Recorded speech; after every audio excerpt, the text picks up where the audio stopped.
வணக்கம். இன்னைக்கு நாம ஜோஸ்டின் காரோட ரொம்ப புகழ்பெற்ற நாவல் சோஃபியின் உலகம் பத்தி கொஞ்சம் ஆழமா பார்க்க போறோம். இது வெறும் கதை இல்ல, தத்துவத்தோட வரலாறையே ஒரு நாவலா சொல்ல முயற்சி பண்ணிருக்காரு. அதோட முதல் அத்தியாயம் உலகை பற்றிய வினாக்கள். இதுல எப்படி தத்துவம் ஒரு சாதாரண 14 வயசு பொண்ணோட வாழ்க்கைக்குள்ள வருதுன்னு பார்க்கலாம். கதை சொன்னது ஞாபகம் இருக்கா? 3000 வருஷம் அனுபவத்தை தேட முயற்சி பண்ணலன்னா நம்ம அன்றாட வாழ்க்கையிலேயே நின்னுடுவோன்னு. வாங்க, நாமளும் சோஃபியோட சேர்ந்து கொஞ்சம் யோசிப்போம். கதை நாய்க்கு சோஃபியா முன்சன் ஒரு 14 வயசு ஸ்கூல் பொண்ணு. ஸ்கூல்லேருந்து வீட்டுக்கு திரும்பி வர்றப்ப வழியில இருக்கிற செடி கொடிகளை பார்த்து ஆச்சரியப்படுறா. உயிரே இல்லாத மண்ணில இருந்து எப்படி இவ்வளவு பச்சை பசேல்னு வருதுன்னு. ஆமா, அந்த வயசுல வர ஒரு இயல்பான கேள்விதானே அது. ரொம்ப சாதாரணமா தோணும், ஆனா அதுக்குள்ள ஒரு தத்துவம் இருக்கு. ஆமா, தோழி ஜோனா கூட ரோபோ மனித மூளை பத்தி எல்லாம் பேசிட்டே வீட்டுக்கு வரா. அங்க வீட்டு வாசல்ல இருக்கிற போஸ்ட் பாக்ஸை திறக்கிறா. வழக்கம் போல சில குப்பை மெயில்ஸ், அம்மாவுக்கு வந்த லெட்டர்ஸ் இருக்கும். சில சமயம் அப்பா கிட்ட இருந்து வரும். அவர் கப்பல் கேப்டன், அடிக்கடி வெளியூர்ல இருப்பாரு. ஆனா அன்னைக்கு அங்க ஒரே ஒரு வெள்ளை கவர் மட்டும் இருக்கு. தனியா? ஆமா, தபால் தலை இல்ல, அனுப்புனவர் பேரும் இல்ல. வெறுமன சோஃபி அமுன்சன் 3 க்ளோவர் க்ளோஸ்னு மட்டும் எழுதியிருக்கு. உள்ள என்ன இருக்குன்னு தாக்குறா. ஒரு சின்ன சீட்டு, அதுல கையால எழுதின 2 வார்த்தை, ஒரு பெரிய கேள்விக்குறியோட, யார் நீ? அவ்வளவுதானா? அவ்வளவுதான். எவ்வளவு சிம்பிளான கேள்வி பாருங்க, ஆனா எவ்வளவு ஆழமான கேள்வி. இதுல இருந்துதான் சோஃபியோட உலகமே மாற ஆரம்பிக்குது. ஆமா, இதுதான் எப்படி சொல்றது, தத்துவத்தோட முதல் படினே சொல்லலாம். நான் யார்? நாம நினைக்கிறோம் தினமும் நம்மளை பத்தி யோசிக்கிறோன்னு. ஆனா உண்மையில நம்ம அடையாளம் பத்தின அடிப்படையான கேள்வியை நாம எப்போவாது கேட்கிறோமா? அதுதான். சோஃபி கண்ணாடி முன்னாடி நின்னு பாக்குறா, நான் சோஃபி அமுன்ஷன்னு சொல்றா. ஆனா அந்த சோஃபி யாரு? ஆமா, அவளுக்கு வேற பேர் இருந்திருந்தா அவ வேற ஆளா இருப்பாளா? அதே கேள்விதான் அவளுக்கும் வருது. அவளோட தோற்றம், பாதாம் கண், சின்ன மூக்கு, கொஞ்சம் பெரிய வாய், நேரான முடி, இதெல்லாம் அவளுக்கு பிடிக்கல. ஆனா இதை எதையுமே அவ தேர்ந்தெடுக்கலையே. ஏன், அவ மனுஷனா இருக்கிறது கூட அவ தேர்ந்தெடுக்கல. அந்த உணர்வு அவளுக்கு வருது. கரெக்ட். இதுதான் அந்த அடிப்படை அடையாள சிக்கல். இது நமக்கும் பொருந்தும் இல்லையா? நிச்சயமா. நான் யார்ங்கிற கேள்வி நம்மள அடிக்கடி தொந்தரவு பண்ணும், நாம கவனிக்காம விட்டாலும். சரி, இந்த முதல் கேள்வியோட குழப்பத்திலே சோஃபி இருக்கும்போது அவ திரும்பவும் போஸ்ட் பாக்ஸ போய் பார்க்கறா. நம்பவே முடியல. என்ன, மறுபடியுமா? ஆமா, அதே மாதிரி இதேமாதிரி வெள்ளை கவர். அவ முதல்ல எடுக்கும்போது அங்க ஒண்ணுமே இல்ல. நல்லா ஞாபகம் இருக்கு அவளுக்கு. இதுலயும் அனுப்புனவர் பேர் இல்ல. உள்ள அதே மாதிரி ஒரு சீட்டு. இதுல வேற ஒரு கேள்வி, உலகம் எங்கிருந்து தோன்றியது? அடே அப்பா, முதல்ல தனி மனித அடையாளம், இப்போ மொத்த பிரபஞ்சத்தோட தோற்றம். ஆமா, முதல் கேள்வி அவளால தன்னை பத்தி யோசிக்க வச்சதுன்னா இது அவள பிரபஞ்சத்தை பத்தி யோசிக்க வைக்குது.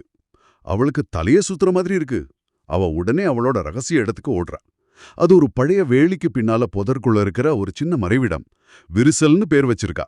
ஓ, அவளோட தனிமையான இடம். ஆமா, அங்க உட்கார்ந்து யோசிக்கிறா. இந்த உலகம் எப்போ இருந்திருக்கு? இதுக்கு ஒரு ஆரம்பம் உண்டா? இல்ல எப்பவுமே இருந்துதா? அப்படி ஆரம்பம் இருந்தா அது எதுலேருந்து வந்துச்சு? எதுவுமே இல்லாததுலேருந்து ஒன்னும் வர முடியுமா? கடவுள் தான் படைச்சாருன்னு நினைச்சா கூட, அப்போ கடவுள் எங்கிருந்து வந்தாரு? அதேதான், கடவுள் தன்னைத்தானே படைச்சுக்கிட்டாரா? இந்த கேள்விகளுக்கெல்லாம் சுலபமான பதில் இல்லைன்னு அவளுக்கு புரியுது. இந்த பிரபஞ்ச புதிருக்கு முன்னாடி அவ தனியா நிக்கிறா. இங்கேதான் நாம தத்துவத்தோட முக்கியமான 2 கிளைகளுக்குள்ள போறோம். அதாவது அண்டவியல், காஸ்மாலஜி, அப்புறம் மீப்பொருளியல், மெட்டபிசிக்ஸ். அண்டவியல்னா பிரபஞ்சத்தோட தோற்றம், அதோட அமைப்பு, விதிகள் பத்தியெல்லாம் யோசிக்கிறது. மீப்பொருளியல்னா இருப்போட அடிப்படை தன்மை, உண்மைனா என்ன, காலம், வெளி, இதெல்லாம் என்ன, இந்த மாதிரி கேள்விகள். சோஃபி கேக்குற அந்த உலகம் எங்கிருந்து தோன்றியது கேள்வி ஆயிரக்கணக்கான வருஷமா மனுஷங்களை குடைஞ்சுகிட்டு இருக்கு. ஆமாம், எல்லாத்துக்கும் ஒரு காரணம் இருக்கணும்னு நம்ம இயல்பா நினைக்கிறோம். ஆனா அந்த முதல் காரணத்துக்கு, இல்லனா ஆரம்பமே இல்லாத ஒரு இருப்புக்கு, அங்க நம்ம அறிவு கொஞ்சம் தடுமாறுது. அறிவின் எல்லை நல்லா இருக்கு. சரி, இந்த 2 பெரிய கேள்விகளாத அவன் ஆடி போயிருக்கும்போது 3வது ஒரு மர்மம் வருது. அவன் மறுபடியும் போஸ்ட் பாக்ஸ் கிட்ட போறா, வழக்கமான லெட்டர்ஸோட. ஒரு போஸ்ட் கார்டு இருக்கு. போஸ்ட் கார்டா? யார்கிட்ட இருந்து? அதுதான் விசித்திரம். அதுல ஒரு அழகான பீச் படம், நார்வே ஸ்டாம்ப், ஐநா பட்டாலியன் அப்படின்னு ஒரு முத்திரை. ஆனா அட்ரஸ் பாருங்க, ஹில்டே மோலர்நாக், சோஃபி அமுன்ஷன் வழியா 3 க்ளோவர் க்ளோஸ் அப்படின்னு இருக்கு. என்னது, ஹில்டேவுக்கு? ஆனா சோஃபி வழியா? அதேதான். உள்ள இருக்கிற மெசேஜ் இன்னும் குழப்பம். அன்புள்ள ஹில்டே, உனக்கு 15வது பிறந்தநாள் வாழ்த்துக்கள். நீ வளர்றதுக்கு உதவ ஒரு பரிசு அனுப்புறேன். சோஃபி வழியா அனுப்புறது தான் ஈஸியான வழி. அன்புடன் அப்பா. இது என்ன புதுசா இருக்கு? சோஃபிக்கு ஒண்ணுமே புரியல. யார் இந்த ஹில்டே? அவளுக்கு பிறந்தநாள் இன்னும் 1 மாசம் கழிச்சு தான் வருது. ஏன் இந்த பரிசு அட்ரஸ்க்கு வருது? இந்த 3 மர்மத்துக்கும் அந்த 2 கேள்விகள், இந்த போஸ்ட்கார்டு என்ன தொடர்பு? இப்ப பாருங்க, கார்ட்டர் கதையோட அடுக்குகளை எவ்வளவு அழகா விரிக்கிறாருன்னு. இது வெறும் தத்துவ பாடம் மட்டும் இல்ல, ஒரு ஒரு சஸ்பென்ஸ் கதையும் கூட. ஆமா ஆமா. ஹில்டே யாரு? அவங்க அப்பா யாரு? ஏன் சோஃபி ஒரு மீடியேட்டரா இருக்கணும்? கரெக்ட். இந்த கேள்விகள்லாம் அந்த தத்துவ கேள்விகளோட சேர்ந்து உங்களையும் சோஃபியையும் கதைக்குள்ள இன்னும் ஆழமா இழுக்குது. இது வெறும் தியரி இல்ல, ஒரு ஒரு மர்ம பயணம் மாதிரி. உண்மைதான். இந்த மர்மங்கள்லாம் சோஃபியோட மனசுல ஓடிட்டே இருக்கு. அடுத்த நாள் அவளால ஸ்கூல்ல பாடத்தை கவனிக்கவே முடியல. ரோபோ பத்தியோ பரீட்சை ரிசல்ட் பத்தியோ பேசுறதெல்லாம் அவளுக்கு ரொம்ப சின்ன விஷயமா தெரியுது. ஏன்னா இப்போ அவ மனசுல பெரிய கேள்விகள் இருக்கு. ஆமா, நான் யாரு, உலகம் எங்கிருந்து வந்தது, இதுதான் அவளுக்கு முக்கியமா படுது. அன்னைக்கு சாயங்காலம் வீட்டுக்கு வந்ததும் பாக்குறா, தபால் பெட்டியில ஒரு பெரிய பிரவுன் கலர் கவர் இருக்கு. ஆஹா, அடுத்தது வந்துடுச்சு. ஆமா, அது மேல டைப் பண்ணிருக்கு, தத்துவ படிப்பு, கவனமாக கையாளவும். அதை எடுத்துட்டு நேரா அவளோட ரகசிய இடமான அந்த விரிசலுக்கு ஓடுறா. கவர்ல இருந்து 3 பக்கம் டைப் செஞ்ச பேப்பர்ஸ் எடுக்கிறா. தலைப்பு, தத்துவம் என்றால் என்ன? இதுதான் முதல் பாடம். ஆமா, இதுல தத்துவத்தை பத்தி சில அடிப்படை விஷயங்களை சொல்றாங்க. தத்துவங்கிறது சிலரோட ஹாபி மாதிரி இல்ல, அது நம்ம எல்லாரையும் பாதிக்கிற கேள்விகளை கேக்குது. சாப்பாடு, வீடு மாதிரி அடிப்படை தேவைங்க பூர்த்தியானாலும் கூட, நாம யாரு, இங்க ஏன் இருக்கும்னு தெரிஞ்சுக்க ஒரு ஆழமான தேவை மனுஷனுக்கு இருக்கு இல்லையா? அந்த தேடல் தான் தத்துவம். ரொம்ப முக்கியமா இந்த பாடம் என்ன சொல்லுதுன்னா, தத்துவம் வியப்புல இருந்து பிறக்குது. ஆச்சரியம், வண்டர். உலகம் ஏன் இருக்கு, நாம ஏன் இருக்கோம், இந்த மாதிரி அடிப்படை ஆச்சரியம்தான் தத்துவ சிந்தனையை தூண்டுது. இதுக்கு ஒரு நல்ல உதாரணம் சொல்றாங்கல்ல, அந்த முயல் உதாரணம். ஆமா, அது ரொம்ப நல்லா இருந்துச்சு. உலகம் ஒரு பெரிய மேஜிக் ஷோ மாதிரி. நாம எல்லாரும் ஒரு மெஜிஷியனோட தொப்பிலிருந்து வெளியெடுக்கப்படுற வெள்ளை முயல் குட்டிங்க மாதிரி. ஆனா நாம என்ன பண்றோம்? நம்மள் பெரும்பாலானவங்க அந்த முயலோட மெத்தமான ரோமத்துக்குள்ள ஆழமா புதைஞ்சு அன்றாட வாழ்க்கையோட சௌகரியத்துல மூழ்கிடுறோம். வசதியா செட்டில் ஆகிடுறோம். ஆனா தத்துவவாதிங்க மட்டும் அந்த ரோமத்தோட நுனிக்கு ஏறி நின்னு, யார் இந்த மெஜிஷியன், இந்த மேஜிக் தந்திரம் எப்படி நடக்குதுன்னு பார்க்க முயற்சி பண்றாங்க. என்ன ஒரு பவர்ஃபுல்லான உருவகம். அதுதான் இந்த பாடத்தோட மைய கருத்தும் கூட. நல்ல தத்துவவாதிகளாக இருப்பதற்கு நமக்கு தேவைப்படும் ஒரே விஷயம் ஆச்சரியப்படும் திறன். குழந்தைங்க கிட்ட இந்த திறன் இயல்பாவே இருக்கு. ஆமா, அவங்களுக்கு எல்லாமே புதுசு, எல்லாமே ஆச்சரியம். ஆனா வளர வளர உலகம் பழகி போயிடுது. அந்த வியப்ப நாம இழந்துடுறோம். பழகி போறதுதான் பிரச்சனை. தத்துவம்ங்கிறது அந்த இழந்த வியப்ப திரும்ப கண்டுபிடிக்கிற ஒரு முயற்சி. நம்ம ரொம்ப சாதாரணமா எடுத்துக்கிற இந்த யதார்த்தத்தையே கேள்வி கேட்டு அந்த மெஜிஷியனை தேடுற ஒரு பயணம். சரி, இந்த வியப்பை இழக்கிறத பத்தி பேசும்போதே சோஃபி முதல் பாடத்தை படிச்சு முடிச்ச கையோட திரும்பவும் போஸ்ட் பாக்ஸ் கிட்ட ஓடுறா. அங்க ஆச்சரியமா, என்னது, திரும்பவுமா? இவ்ளோ வேகமாவா? ஆனா இன்னொரு பிரவுன் கவர். இந்த மர்மமான ஆசிரியர் எவ்வளவு வேகமா வேலை செய்றார் பாருங்க. அதையும் எடுத்துட்டு வேகமா விரிசலுக்கு போறா. இந்த புது பாடங்களோட தலைப்பு ஒரு விசித்திரமான உயிரினம். இது 2வது பாடம். ஆமா, இதுல நாம எப்படி அந்த ஆச்சரியப்படுற திறனை இழக்கிறோம்னு விளக்குறாங்க. காரணம் பழக்கம், ஹேபிட். உலகம் பழகி போயிடுது. அதேதான். குழந்தை முத தடவையா நாயை பார்க்கும்போது எவ்வளவு உற்சாகமா இருக்கும். ஆனா 100வது தடவை பார்க்கும்போது அந்த ஆச்சரியம் இருக்காது. இதுக்கு ஆசிரியர் 2 சிந்தனை பரிசோதனை தராரு. 1, நீங்க காட்டுல ஒரு செவ்வாய் கிரகவாசிய பார்த்தா ஆச்சரியப்படுவீங்க தானே? கண்டிப்பா. ஆனா கண்ணாடியில உங்களையே பார்க்கும்போது நான் ஒரு விசித்திரமான மர்மமான உயிரினம்னு எப்பவாவது வியந்திருக்கீங்களா? யோசிக்க வேண்டிய விஷயம்தான். நாம நம்மளையே ரொம்ப சாதாரணமா எடுத்துக்கிறோம். 2வது பரிசோதனை இன்னும் நல்லா இருக்கும். காலையில டிஃபன் சாப்பிடும்போது அப்பா திடீர்னு காத்துல மிதக்க ஆரம்பிச்சேன். 2 வயசு குழந்தை என்ன பண்ணும்? சந்தோஷப்படும், அப்பா பறக்குறாங்க அப்படின்னு. ஆனா அம்மாவோ அலறி மயக்கமே போட்டுடுவாங்க. ஏன்? குழந்தைக்கு எது நடக்கும் எது நடக்காதுன்னு இன்னும் சரியா தெரியல.